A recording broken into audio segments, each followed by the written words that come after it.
రేపు మంగళవారం రోజున మర్చిపోకుండా రూ. 5 బిల్లతో ఇలా చేస్తే చాలండి. 5,00,00,000 అప్పున్నా సరేనండి ఖచ్చితంగా తీరుతుందనమాట. అలానే కాకుండా మీరే అప్పులిచ్చే స్థాయికి వెళతారు. అందుకే ఏంటంటే గనక రేపు మర్చిపోకుండా ఈ చిన్న పరిహారం చేసుకోండి. నార్మల్‌గా మన జీవితాల్లో ఏంటంటే గనక చాలా అప్పులుంటూ ఉంటాయి. ప్రతి ఒక్కరు కూడా అప్పు ఉంటూనే ఉంటుంది కదండీ! చిన్నప్ప, పెద్దప్ప అని మనం పక్కన పెడితే మాత్రం మనం ఏంటంటే గనక సంపాదించింది సరిపోకనో, మనకేదో అవసరం పడో మనం ఏంటంటే అప్పు చేస్తూ ఉంటాం. చేసేటప్పుడు ఏంటంటే చాలా చక్కగా అండి, చాలా సంతోషంగా మనం అప్పు చేస్తాం. అంటే తీర్చుకుంటాంలే ఎలాగైనా సరే అప్పు అంటే తీర్చుకునే అంత స్తోమత మాకుందిలే అన్నట్టుగా మనం అప్పు చేసుకుంటాం. కానీ అప్పు చేసిన తర్వాత ఏంటంటే దాన్ని తీర్చడానికి మనం పడే కష్టాలు, బాధలు మనకు మాత్రమే తెలుస్తుంటాయి. ఎంత అప్పు తీర్చుకుందామన్నా కానీ మనకేంటంటే అప్పు అనేది తీరదు. వడ్డీల మీద వడ్డీలు కట్టి కట్టి ఏంటంటే అలసిపోతూ ఉంటాం. అసలు అలాగే ఉంటుంది. కానీ అప్పైతే తీరక మనం ఏంటంటే ఇబ్బంది పడిపోతూ ఉంటాం కదా! అలాంటి వాళ్ళు మంగళవారం పూట ఈ చిన్న పరిహారం చేయండి.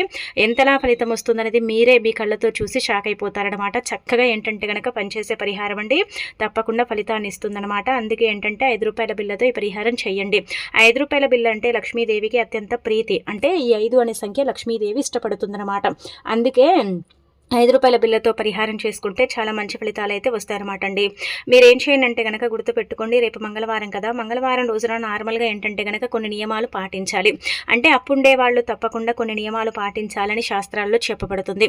ఒకటి వచ్చేసి ఏంటంటే మంగళవారం అప్పు చేయకూడదు. ఇది చాలా మందికి తెలిసుంటుంది. కాకపోతే ఏంటంటే గనక ఇంకా మనకేదో అవసరం ఉండి మనం ఏంటంటే గనక అప్పు చేస్తూ ఉంటాం కదా! కానీ మంగళవారం అప్పు చేయకండి. అప్పునివ్వండి. ఇస్తే ఏంటంటే ఇచ్చుకుంటూ వెళ్తూ ఉంటారు. తీసుకుంటే అప్పు చేస్తూనే ఉంటారు. తీసుకుంటూనే ఉంటారనమాట. అందుకే అప్పుని తీసుకోకండి. ఇక ఆ తర్వాత మంగళవారం దూర ప్రయాణాలు చేయకూడదు. ఇదన్నీ మనందరికీ తెలిసే ఉంటాయి. మన పెద్దవారు మన ఇళ్లలో చెప్తూ ఉంటారు. మంగళవారం అప్పు ఉండే వాళ్ళు ఏంటంటే గనక ఎర్రటి దుస్తువులు ధరించకూడదు. దీనివల్ల ఏంటంటే గనక అప్పు పెరుగుతుంది. ఇది ఒక రకంగా చెప్పాలంటే గనక అప్పుని పెంచడానికి ఎరుపు అంటే పనిచేస్తుందని చెప్తూ ఉంటాయి శాస్త్రాల్లో. అంటే ఇలా మనకేంటంటే గనక అప్పు పెరిగే అవకాశం ఉంటుంది కాబట్టి ఎర్రటి వస్త్రాలు ధరించకూడదు. ఇంట్లో ఎర్ర టమాటాల కూర కానీ, కందిపప్పు, ఎర్ర కందిపప్పు ఉంటుంది కదా! అది వండి తినకూడదని కూడా మనకు శాస్త్రాల్లో చెప్పబడుతుంది కాబట్టి వీటిని అవాయిడ్ చేయండి.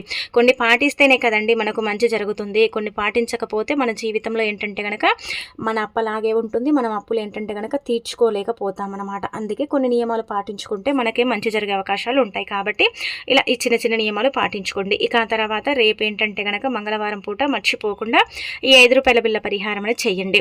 నార్మల్గా ఏంటంటే గనక రూ. 5 బిల్లకు అతీత శక్తి ఉంటుందండి. రూ. 5 బిల్ల ఏంటంటే దైవానికి అంకితం చేయబడుతుంది. రూ. 5 బిల్లతో చేసుకునే పరిహారం అంటే అది అప్పుకు సంబంధించిందే కాదు, మిగతా ఇంకా ఏదైనా సరే అంటే అప్పుకు కాకుండా మిగతా ఏ పరిహారం చేసిన రూ. 5 బిల్లతో ఖచ్చితంగా అది సిద్ధిస్తుందన్నమాట. దాని గుణం అంటే రూ. 5 బిల్లకు ఉండే శక్తి, దాని గుణం ఏంటంటే గనక చేసే పరిహారాన్ని సిద్ధింపబడేలాగా చేసేంత శక్తి దీనికి ఉంటుందన్నమాట. అందుకే చాలామంది కూడా ఇలా పరిహారం అని చేస్తూ ఉంటారండి. ఈజీగా చేసేసుకోవచ్చు. మనం ఏంటంటే గనక పెద్దగా శ్రమించాల్సిన అవసరం కూడా లేదు. అంటే కష్టపడి పరిహారం చేసి ఫలితం రాక ఇబ్బంది పడాల్సిన అవసరమే లేదు. ఈజీగా చేసేసుకుని ఫలితం పొందొచ్చు. అందుకే రేపు మంగళవారం రోజు స్నానం చేయండి. ఖచ్చితంగా స్నానం చేసే పరిహారం చేయాలి. తల స్నానం కానీ, ఒంటి స్నానం కానండి చేయండి. వీలుంటే ఏంటంటే గనక ఇంట్లో దీపం కూడా పెట్టుకోండి, మంచిదండి. ఒకవేళ మేము పెట్టలేమండి, మాకు కుదరదండి అంటే నార్మల్గా స్నానం చేసి వెంటనే ఈ పరిహారం చేయొచ్చు. ఎలాగో ఏంటంటే గనక స్నానం చేసి ఉంటాం కాబట్టి మీరు చక్కగా దీపారాధన చేసుకోండి. ఆ తర్వాత ఏంటంటే గనక 4 రూ. 5 బిల్లలు అంటే ఇలా తీసుకోండి. రూ. 5 బిల్లలు ఏంటంటే గనక మాత్రమే తీసుకోవాలి. ఇక్కడ రూపాయి, ₹2 ఇలా తీసుకోకూడదు. 4 రూ. 5 బిల్లలు తీసుకొని ఒక చిన్న బౌల్ తీసుకోండి. అది మట్టి పాత్ర కావచ్చు, మిగతా ఏ బౌల్ అయినా పర్వాలేదు తీసుకోండి. అలా తీసుకొని అందులో ఒక స్పూన్నర అంటే ఒక టీ స్పూను అలానే ఇంకా సగం పసుపు పోసేయండి. లేదంటే ఒక స్పూన్ పసుపు, ఒక స్పూన్ గంధం పోసి మీరు ఏంటంటే కనుక చక్కగా పేస్ట్ మనం చూపించాం కదా, అలా పేస్ట్ లాగా తయారు చేసి రూ. 5 బిల్లలు తీసుకొని చేతిలో పట్టుకొని అప్పు తీరాలి, అప్పులు ఇచ్చే స్థాయికి వెళ్ళాలి. అప్పు అనేది జీవితంలో ఉండకూడదు. మేము కూడా అంటే అప్పులు లేకుండా ప్రశాంతమైన జీవితాన్ని అంటే గడపాలి అనేసి సంకల్పం చెప్పుకోండి. రూ. 5 బిల్లకు గ్రహించుకునేంత శక్తి ఉంటుంది. అదేంటంటే గనక మనం చెప్పే సంకల్పం తీసేసుకుంటుందన్నమాట. అలా చెప్పేసుకున్న తర్వాత రూ. 5 బిల్లలు ఏంటంటే గనక పసుపు మిశ్రమం ఉంది కదా, అందులో వేసేయండి. 4 రూ. 5 బిల్లలు అంటే ₹20 కదండి మనం ఖర్చు పెడతాం. కానీ దాని వెనక ఎంత రిజల్ట్ వస్తుందంటే అంత రిజల్ట్ వస్తుందన్నమాట. మీరు షాక్ అయిపోతారండి, చెప్తే నమ్మరు. చెయ్యండి, మీకు తెలిసిపోతుంది, మీకు అర్థమైపోతుంది. కాబట్టి ఇలా రూ. 5 బిల్లలు 4 తీసుకొని ఇంకా సంకల్పం చెప్పుకొని అవి పసుపు మిశ్రమంలో వేసేసి ఇంకా తర్వాత ఏంటంటే ఉదయం చేస్తే రాత్రంతా ఉంచండి, సాయంత్రం చేసిన రాత్రంతా ఉంచండి. మరుసటి రోజు ఏంటంటే కనుక తీసేసి, అంటే కొద్దిగా ఒకవేళ మీరు ఏంటంటే కనుక అది గట్టి పడితే కూడా నీళ్లు పోసి ₹5 బిళ్ళలు తీసేయండి. తీసిన తర్వాత ఏంటంటే ₹5 బిళ్ళలకు పసుపు లేకుండా తుడిచేసిన తర్వాత వాటిని తీసుకెళ్లి దగ్గరలో అమ్మవారి రూపంగా భావించుకునే ఆలయాలు ఉంటాయి కదా, అక్కడ హుండీలో వేయండి. లేకపోతే ఏంటంటే కనుక పేదవారికి కూడా దానం చేయొచ్చు. హుండీలో వేసిన పేదవారికి దానం చేసిన అది ఏంటంటే కనుక భగవంతుడికే చేరుతుంది, అంటే దైవానికి అంకితం చేయబడుతుంది కదండి. అలా ఏంటంటే కనుక చేసేయండి, తప్పకుండా అప్పు తీరుతుంది. అంటే ఇక్కడ మీకు కోట్లకు కోట్లు వచ్చి పడతాయని కాదు, అప్పు తీరే మార్గం ఏంటంటే కనుక ఆ తల్లి, అంటే ధనానికి ఆది దేవత లక్ష్మీదేవి మీకు దారి చూయిస్తుంది.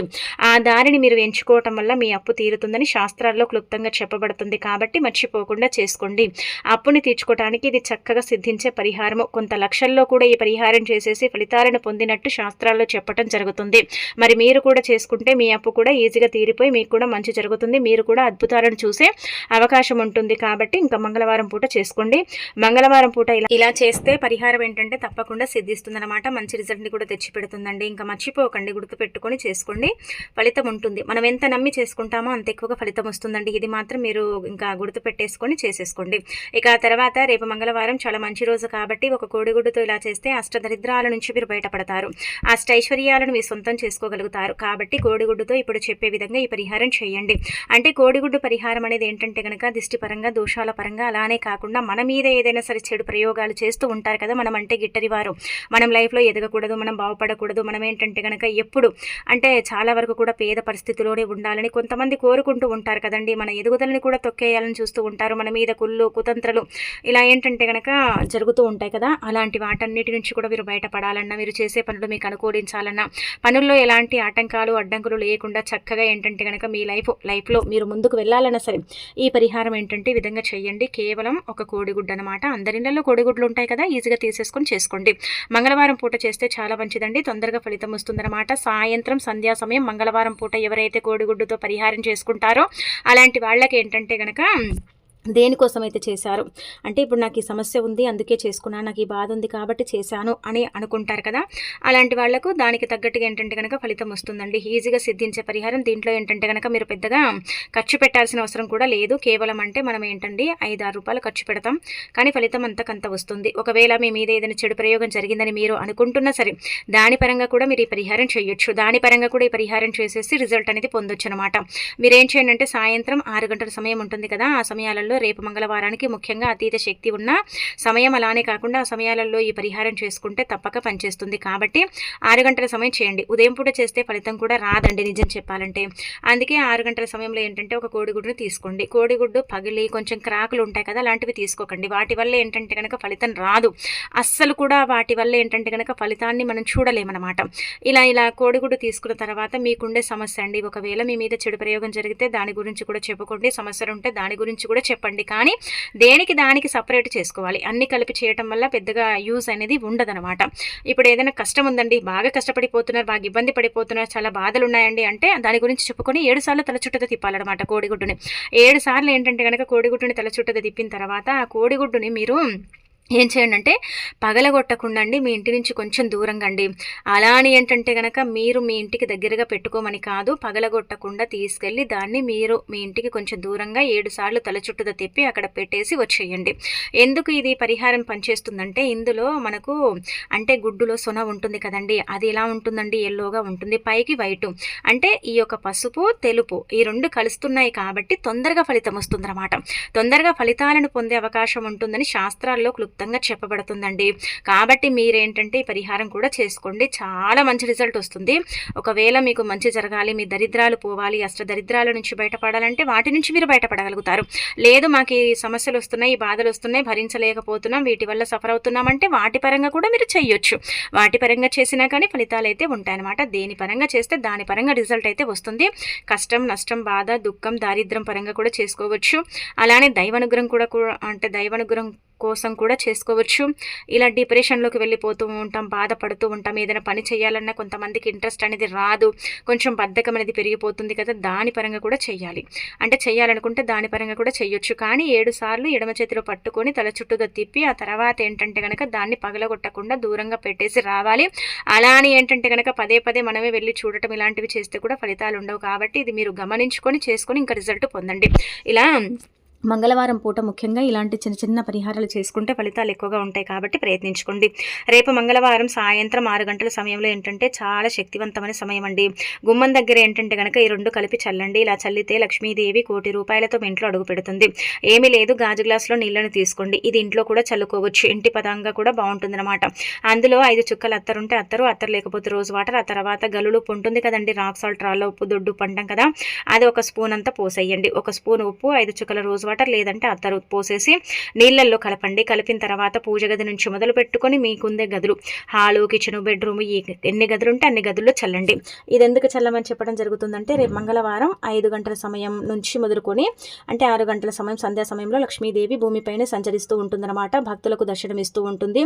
కాబట్టి ఏంటంటే రేపు మంగళవారం పూట ఇలా సాయంత్రం పూట ఇంటి దగ్గర, గుమ్మం దగ్గర, గుమ్మాల పైన, తలుపుల పైన అంటే నెగిటివిటీ ఉంటుంది కదా, కొంతమందికి కొన్ని ఇల్లులు ఏంటంటే అనుకూలిస్తే, కొంతమందికి ఇల్లు అనుకూలించదు. అంటే ఇరుగువారు పొరుగువారు వస్తూ ఉంటారు, వాళ్ళ పరంగా కూడా చెడు జరుగుతూ ఉంటుంది, వాళ్ళ పరంగా కూడా ఇబ్బందులు ఏర్పడుతూ ఉంటాయి. అలాంటి వాటి నుంచి బయటికి రావాలని కోరుకుంటూ ఉంటారు.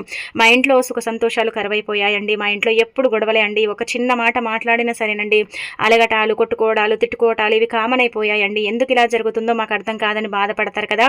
అలాంటి వాళ్ళు ఏంటంటే కనుక ఇలా కలిపి చల్లటం వల్ల ఉప్పు నెగిటివ్ ఎనర్జీ తీసేస్తే ఈ రోజ్ వాటర్ కావచ్చు, అత్తరు కావచ్చు ఏంటంటే కనుక ఇంట్లో మన కంటికి కనిపించని కారాత్మక శక్తి ఉంటే దాన్ని తీసేయడానికి ఉపయోగపడుతుంది. ఈ 2 కలుస్తున్నాయి కాబట్టి ఇంకా మంచి ఫలితాలను అయితే మనం చూసే అవకాశం ఉంటుందండి. అందుకే ఈ విధంగా చేసేసుకుని రిజల్ట్ అనేది పొందండి. ఇంట్లో గుమ్మాలపైన, ఇంటి చుట్టూ అంతా చల్లండి. ఉప్పు నీళ్ళు ఎప్పుడు కూడా ఏంటంటే కనుక ఇంటికి ఒక రక్షణ కవచం లాగా పనిచేస్తాయి. ఇంట్లో ఉప్పు నీళ్ళు చిలకరించినప్పుడు, ఉప్పు నీళ్ళు చల్లనప్పుడు ఏంటంటే కనుక ఇంట్లో ఉండే కొంచెం మనకు తెలియని నెగిటివ్ ఎనర్జీ, మన కంటికి కనిపించదు, మనం చూడము ఆ నెగిటివ్ ఎనర్జీని, దాని నుంచి మనం బయటపడగలుగుతాం అనమాట. దాని నుంచి మనం బయటికి రావడానికి ఇలా ఉప్పులో అంటే కొద్దిగా అంత నీళ్ళలో ఉప్పు పోసి ఇల్లంతా మనము చక్కగా చల్లేసిన, చిలకరించిన మంచి ఫలితాలు అయితే వస్తాయన్నమాట. ఇంట్లో ప్రశాంతమైన వాతావరణం, ఒకరి కంటే ఒకరికి పడకపోవటం ఇలాంటివి ఉంటాయి కదా, అలాంటి సమస్యలు మెల్లిమెల్లిగా పోతాయి. ఒక వారానికి ఏం పెద్దగా ఫలితం రాదు, 1-2 వారాలు చేసుకుంటేనే ఫలితాలు వస్తాయి. కాబట్టి 1-2 వారాలు ఏంటంటే కనుక చేయండి, చేసేసి రిజల్ట్ అనేది పొందండి. రేపు తిదివార నక్షత్రాన్ని బట్టి మంగళవారం చాలా శక్తివంతంగా వస్తుంది కాబట్టి పరిహారం అనేది చేసుకోండి. మీ ఇంట్లో ఎలాంటి ఇబ్బంది ఉన్నా సరే అది పోతుంది. ఒకవేళ మీ ఇంట్లో ఏంటంటే కనుక ఇలా చాలా వరకు కూడా నెగిటివ్గా కొంతమంది ఏంటంటే ఇంట్లో అండి ఏదో సౌండ్లు వస్తూ ఉంటాయండి, దబేలు మన సామాన్లు పడిపోతూ ఉంటాయి. అలానే కాకుండా కూర్చుంటే అంటే కళ్ళ ముందు నుంచి ఎవరో పరిగెత్తినట్టు ఇలా అనిపిస్తూ ఉంటుంది. మా ఇంట్లోనే ఇలా జరుగుతుందా లేదా అందరి ఇళ్లలో జరుగుతుందో మాకు తెలియదు, కానీ మా ఇంట్లో అయితే ఇలా జరుగుతుంది అంటారు కదా.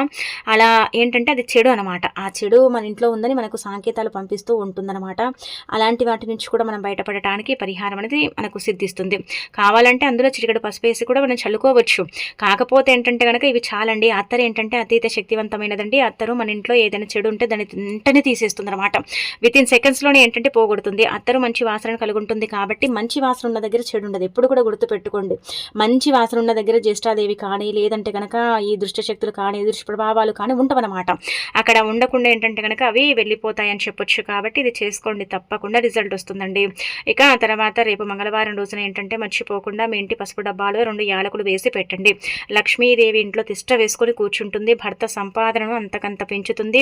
భర్తకు ఆయుర ఆరోగ్యాలు కలిగేలాగా చేస్తుందన్నమాట. పసుపు మంగళకరమైనది, శుభకరమైనది, శుభాలను సూచిస్తుంది. అశుభాలను దూరం చేసి అద్భుతమైన ఫలితాలను తెచ్చిపెడుతుందని మనందరికీ తెలిసిందే కదా. పసుపు ఏంటంటే లక్ష్మీదేవి రూపంగా భావిస్తారు. పసుపు చాలా పవిత్రంగా మనం భావిస్తాం. ఏ శుభకార్యం చేసినా పసుపుని ఉపయోగిస్తూ ఉంటాం. ఏది చేసుకున్నా కానీ మనకు పసుపు లేనిది మనం ఏది చెయ్యం కదా. అంటే మనం ఏది చేయాలన్నా పసుపు ఖచ్చితంగా ఉండాలి. అందుకే పసుపుకు చాలా శక్తి ఉంటుంది. పసుపు మంగళకరమైనదిగా భావిస్తారు. కాబట్టి మీ ఇంటి పసుపు డబ్బాలు అంటే నార్మల్గా అందరి ఇళ్లలో పసుపు డబ్బాలు ఉంటాయి కదా. ఆ పసుపు డబ్బాలు ఏంటంటే 2 యాలకులు తీసుకొని చేతిలో పట్టుకొని చక్కగా మీ భర్త సంపాదన పెరగాలని, భర్తకు అంటే ధనం 4 దిక్కుల నుంచి కూడా ఆకర్షించబడాలని, ధన సమస్య ఏదైతే ఉంటుందో అది పూర్తిగా తొలగిపోవాలని చెప్పుకొని ఆ తర్వాత 2 యాలకులు తీసుకొని మీ ఇంటి పసుపు డబ్బాలు వేసి పెట్టండి. ఇది ఎన్ని రోజులైనా పెట్టుకోవచ్చండి. యాలకులు కాబట్టి ఏం పుచ్చిపోవు, పురుగు పట్టదు, మంచిగా నిగనిగలాడుతూ ఉంటాయి కాబట్టి ఇలా వేసి పెట్టడం వల్ల ధనం రావటమే కానీ పోవటం అనేది జరగదు. డబ్బు సమస్య ఏదైతే ఉంటుందో దాని నుంచి మీకు ఏంటంటే కనుక బయటపడటానికి, సంపాదన అంతకంత పెరగటానికి, ధనం అనేది ఏదో ఒక రూపంలో మన దగ్గరికి రావటానికి అవకాశం ఉంటుంది. కాబట్టి రేపు మంగళవారం తిదివార నక్షత్రం బాగుంది కావున ఏంటంటే కనుక చేసుకోండి. చేసేసి చక్కగా రిజల్ట్ అనేది పొందండి. పసుపు డబ్బాలో ఇది వేసి పెట్టడం వల్ల లక్ష్మీదేవి ఏంటంటే కనుక మనకు అనుగ్రహాన్ని ఇస్తుంది, ఐశ్వర్యాన్ని ఇస్తుంది. అలానే మనము చేసే వంటల్లో రుచి పచ్చి లేకుండా మనం ఇబ్బంది పడతాం కదా, అలా రుచి పచ్చి కూడా పెరుగుతుందని చెప్పుకోదగ్గ విషయం అండి.